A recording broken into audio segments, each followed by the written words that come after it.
Iraq invasion of Iran was a full-scale invasion by Iraq against Iran which was launched on the 22nd of September and lasted until the 7th of December 1980.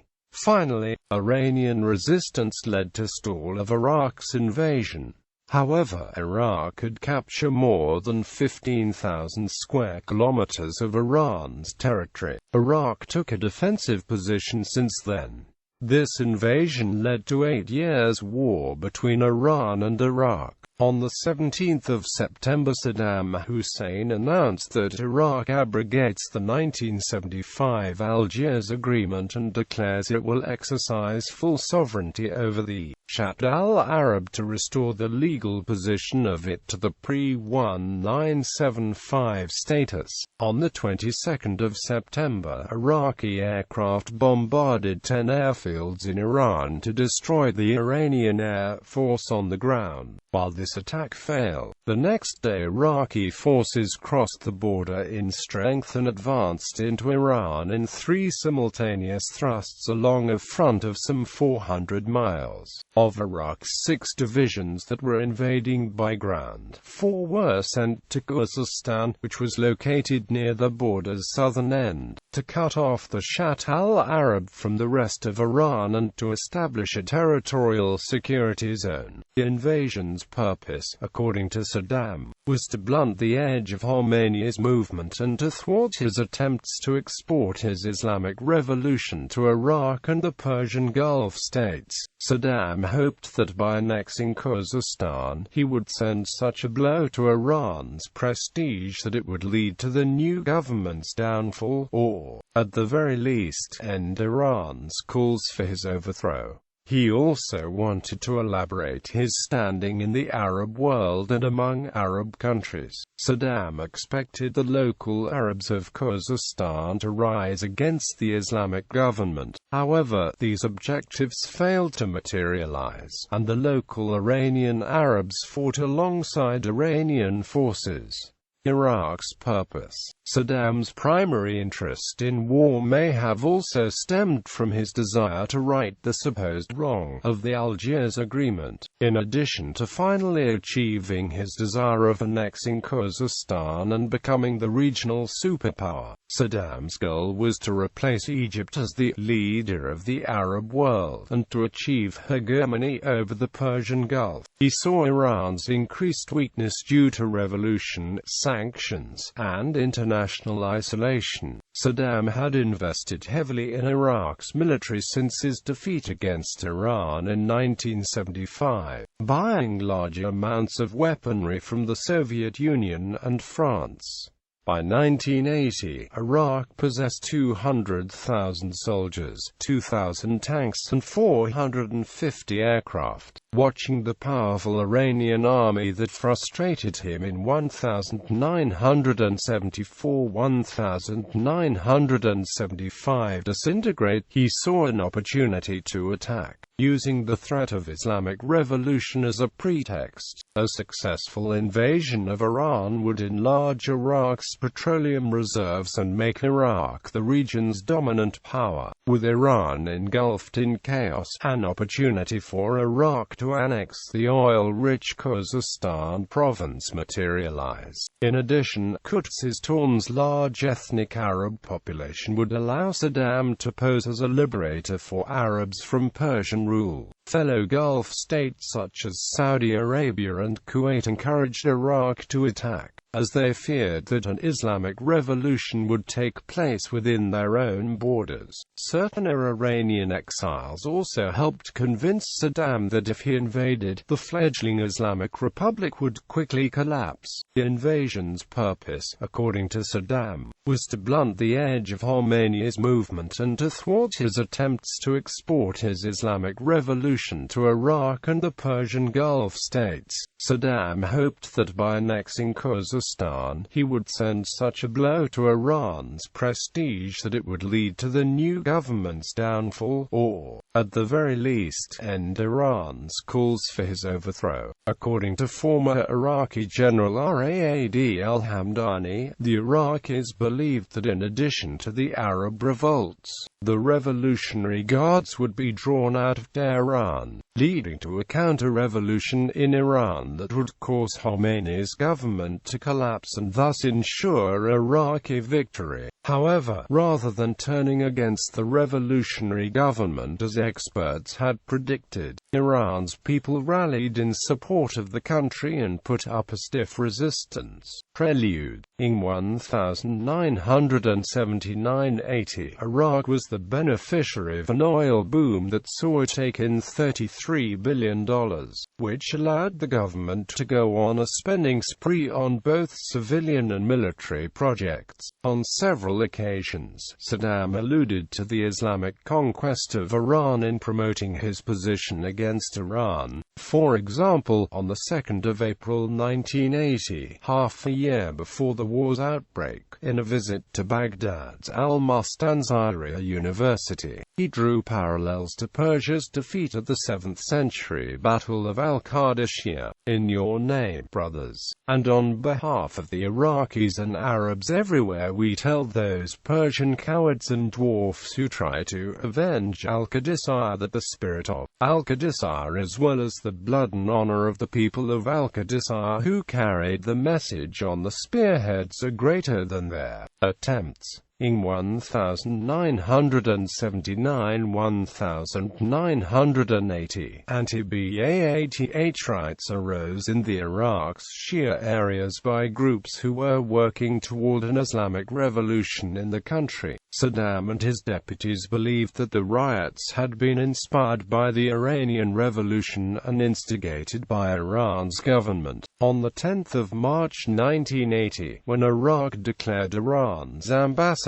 persona non grata and demanded his withdrawal from Iraq by the 15th of March, Iran replied by downgrading its diplomatic ties to the charged affair level and demanded that Iraq withdraw their ambassador from Iran. In April 1980, Grand Ayatollah Mohammad Baqir al-Sadr and his sister Amina Haydar were hanged as part of a crackdown to restore Saddam's control. The execution of Iraq's most senior Ayatollah caused outrage throughout the Islamic world, especially among Shias. In April 1980, Shia militants assassinated 20 Ba'ath officials, and Deputy Prime Minister Tariq Aziz was almost assassinated on the 1st of April. Aziz survived, but 11 students were killed in the attack. 3 days later, the funeral procession being held to bury the students was bombed. Iraqi Information Minister Latif Nassif al-Jassam also barely survived assassination by Shia militants. The Shias repeated calls for the overthrow of the Ba'ath party and the support they allegedly received from Iran's new government led Saddam to increasingly perceive Iran as a threat that, if ignored, might one day overthrow him. He thus used the attacks as pretext for attacking Iran that September. Those skirmishes along the Iran-Iraq border had already become a daily event by May that year. Iraq soon after expropriated the properties of 70,000 civilians believed to be of Iranian origin and expelled them from its territory. Many, if not in most, of those expelled were in fact Arabic-speaking Iraqi Shias who had little to no family ties with Iran. This caused tensions between the two nations to increase further. Iraq also helped to instigate riots among Iranian Arabs in Khuzestan province, supporting them in the labor disputes, and turning uprisings into armed battles between Iran's Revolutionary Guards and militants, killing over 100 on both sides. At times, Iraq also supported armed rebellion by the Kurdish Democratic Party of Iran. Iran in Kurdistan. The most notable of such events was the Iranian embassy siege in London, in which 6 armed Khuzestani Arab insurgents took the Iranian embassy's staff as hostages,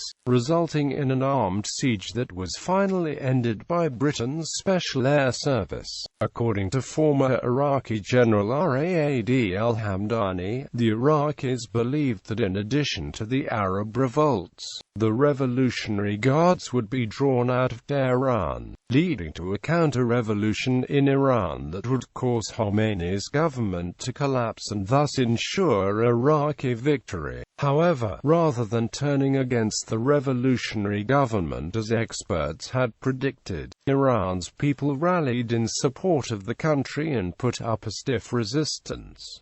Border conflicts leading to war. By September, skirmishes between Iran and Iraq were increasing in number. Iraq began to grow bolder, both shelling and launching border incursions in disputed territories. Iran responded by shelling several Iraqi border towns and posts, though this did little to alter the situation on the ground. By the 10th of September, Saddam declared that the Iraqi army had liberated all disputed territories within Iran. With the conclusion of the liberating operations on the 17th of September, in a statement addressed to Iraq's parliament, Saddam stated, "The frequent and blatant Iranian violations of Iraqi sovereignty have rendered the 1975 Algiers Agreement null and void.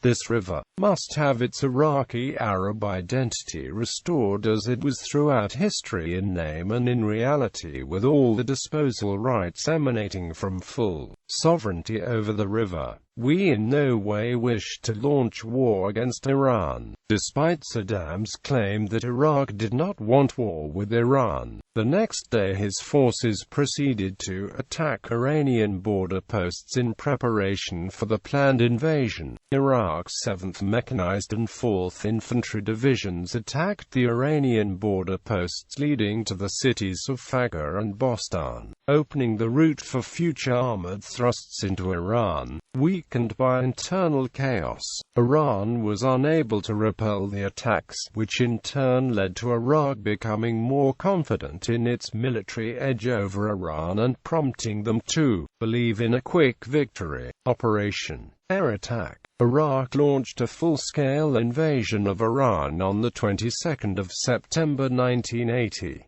The Iraqi Air Force launched surprise airstrikes on 10 Iranian airfields with the objective of destroying the Iranian Air Force, mimicking Israeli Air Force in the Six-Day War.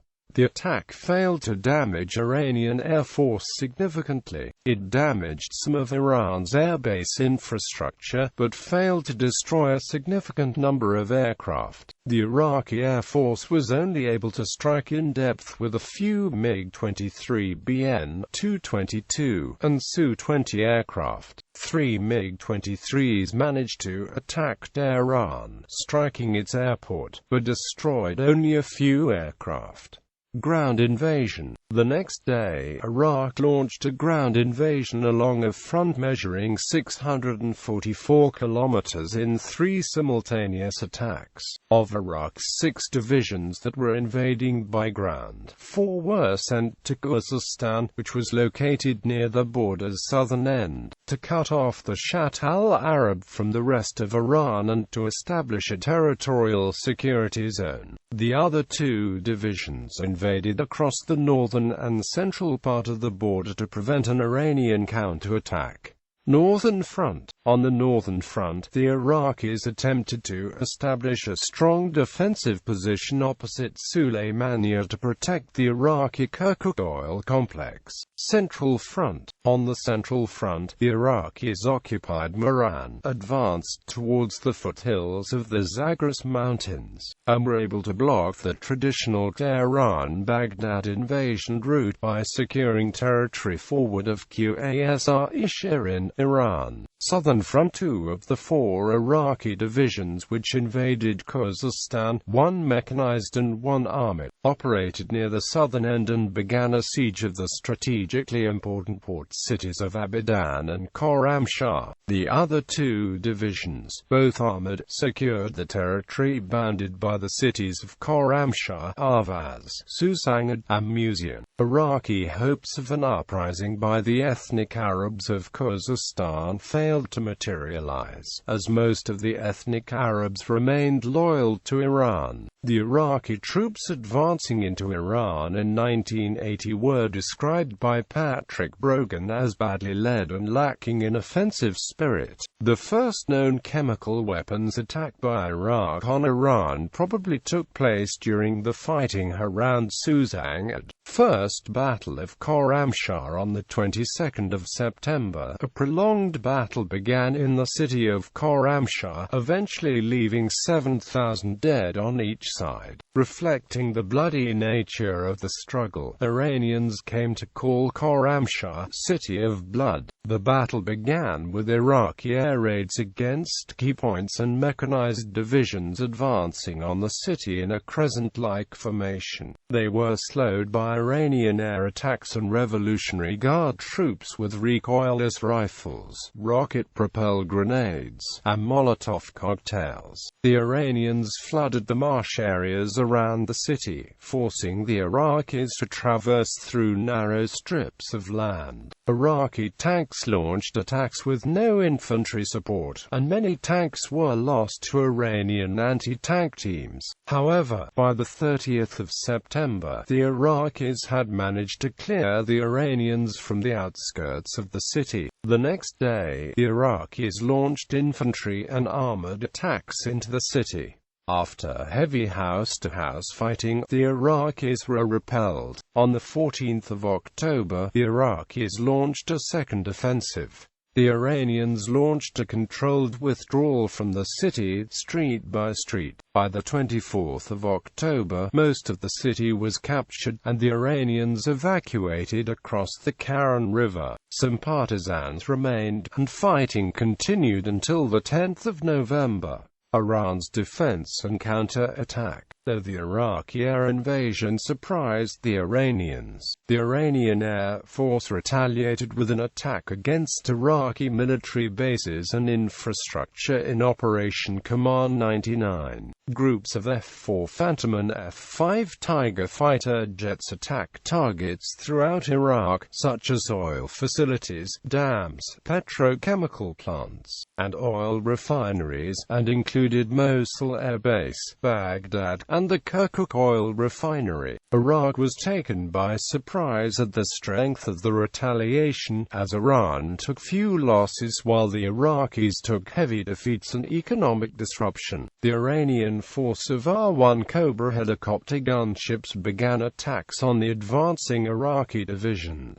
Along with F-4 Phantoms armed with Maverick missiles, they destroyed numerous armored vehicles and impeded the Iraqi advance. Though not completely halting it, Iran had discovered that a group of 2 or 3 low-flying F-4 Phantoms could hit targets almost anywhere in Iraq. Meanwhile, Iraqi air attacks on Iran were repulsed by Iran's F-14 Tomcat interceptor fighter jets using Phoenix missiles, which downed a dozen of Iraq's Soviet-built fighters in the first 2 days of battle. The Iranian regular military, police forces, volunteer, Basij, and Revolutionary Guards all conducted their operations separately. Thus, the Iraqi invading forces did not face coordinated resistance. However, on the 24th of September, the Iranian Navy attacked Basra, Iraq, destroying 2 oil terminals near the Iraqi port 4, which reduced Iraq's ability to export oil. The Iranian ground forces retreated to the cities where they set up defenses against the invaders. On the 30th of September, Iran's Air Force launched Operation Scorched Sword, striking and badly damaging the Iraq nuclear reactor near Baghdad. By the 1st of October, Baghdad had been subjected to 8 air attacks. In response, Iraq launched aerial strikes against Iranian targets. Iraqi advance stalls. The people of Iran, rather than turning against the still weak Islamic Republic, rallied around the country. An estimated 200,000 fresh troops had arrived at the front by November, many of them ideologically committed volunteers. Though Khorramshahr was finally captured, the battle had delayed the Iraqis enough to allow the large-scale deployment of the Iranian military. In November, Saddam ordered his forces to advance towards Desfal and Ahvaz, and lay sieges to both cities. However, the Iraqi offensive had been badly damaged by Iranian militias and air power. Iran's air force had destroyed Iraq's army supply depots and fuel supplies, and was strangling the country through an aerial siege. On the other hand, Iran's supplies had not been exhausted, despite sanctions, and the military often cannibalized spare parts from other equipment and began searching for parts on the black market. On the 28th of November, Iran launched Operation Morvarid, a combined air and sea attack which destroyed 80% of Iraq's navy and all of its radar sites in the southern portion of the country. When Iraq laid siege to Abadan and dug its troops in around the city, it was unable to blockade the port, which allowed Iran to resupply Abadan by sea. Iraq's strategic reserves had been depleted, and by now it lacked the power to go on any major offensives until nearly the end of the war. On the 7th of December, Hussein announced that Iraq was going on the defensive. By the end of 1980, Iraq had destroyed about 500 Western-built Iranian tanks and captured 100 others.